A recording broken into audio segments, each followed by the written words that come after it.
我係圖多多偵探，拗痕唔好急。有一日我返工蛇王嗰陣，電腦有個黑衣人喺度做緊啲可疑行為，跟住我就吊住佢個尾，發現佢偷咗好鬼多嘢添。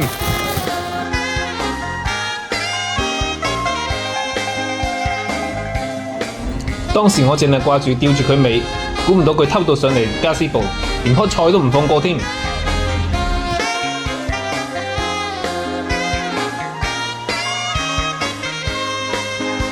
哥哥，你張單呢？拎嚟睇下。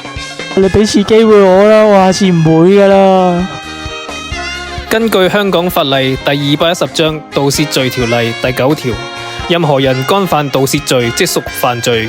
循公訴程序定罪後，可判處監禁10年。唔好以身試法啦。我雖然係個散仔，但我係無所不知嘅圖多多名偵探，真相永遠只有一個。